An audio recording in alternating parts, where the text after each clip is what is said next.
garden was something that I had always thought about. I was probably like most busy mothers. We were, a busy working family. And I would find it difficult to feed my family in a healthy way quickly. So I decided to change our diet. And this happened throughout the course of the campaign, and it was really simple things. Adding more fruits and vegetables, trying to sit down as a family and prepare a meal a couple of times a week, eating out a little bit less, eliminating processed and sugary foods as much as possible. And I saw some really immediate results with just those minor changes.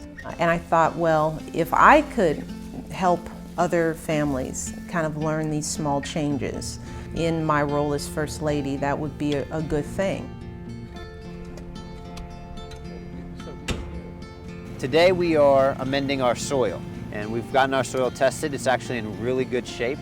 But so what we're going to do is add a few amendments to increase the fertility of the soil, to sort of provide a lot of stability for the soil, and bring it into balance. It's basically setting the foundation that we'll build on from years to come.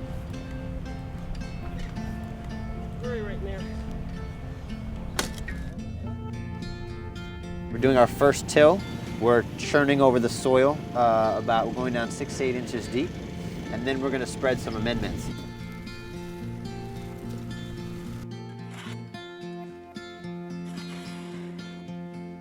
We're going to use some sulfate of potash, which is basically just add some sulfur.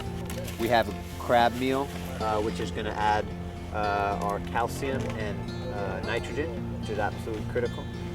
And our crabs are sourced from the Chesapeake, so we're keeping it in the region. Guess what that means. No work, no spuds.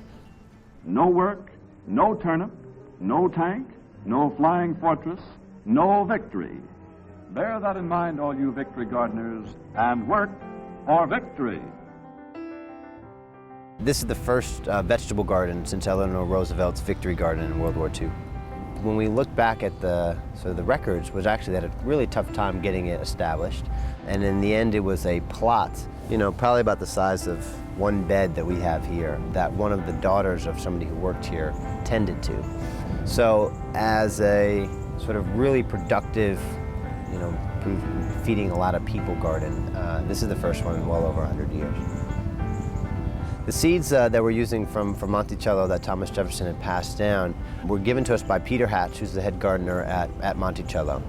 Thomas Jefferson has more than any one man changed the way we eat in this country and the way we grow food. When his ambassadors would go out all over the world, he would ask them to bring back seeds. And he's the first person to start seasonal growing. That is something that people are really sort of coming back to now and thinking about ways to, use a diversity of crops and keep growing throughout the year. People were uniformly excited about trying to make this happen. Today is getting the soil ready, then we'll come back in a couple of weeks to actually do the planting, and then sometime in June, right around the time that school is over, hopefully we'll have lots of great vegetables and fruits. We'll harvest them, and then we'll bring you guys into the kitchen in the White House. The kids from Bancroft who've helped us plant this garden have just been absolutely phenomenal. Well, this is still... Yes. Hey, look, Sam, there's a carrot.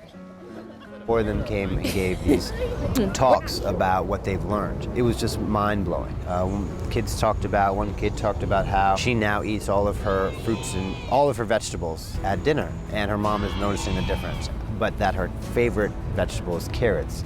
And just like people, I quote, carrots have a history.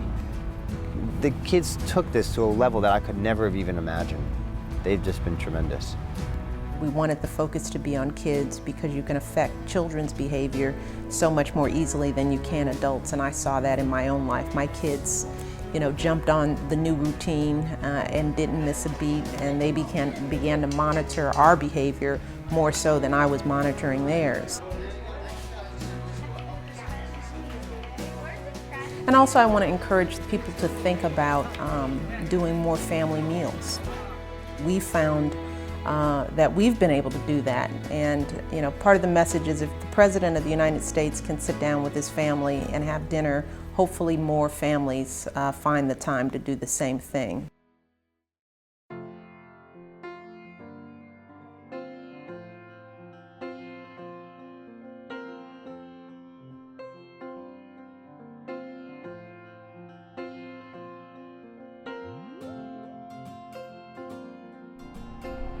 Here. Smell this. Peppery. So far, it's been incredible. We've produced over 200 pounds of food already, going on 210, and you know, it's not even July yet, so it's pretty. We're doing pretty well. Our first major dinner was a small dinner of like 20 of the sort of nation's top economic advisors and thinkers, and we did the whole first salad was completely out of the garden. I mean, we actually have a lot, so. Okay. We need a little more. I don't think about this with my kids in terms of what I want them to be today. I'm thinking about who I want them to be when they go to college and when they raise their own kids. How will they make choices about what they eat when they're away from me?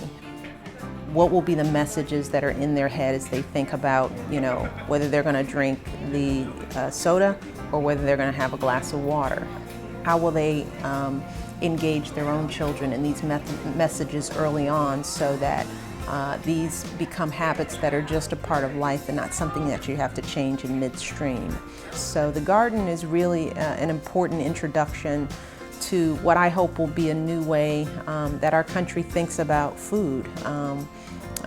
So that's, you know, that's the story of the garden, and it's been quite an amazing success, if I do say so myself.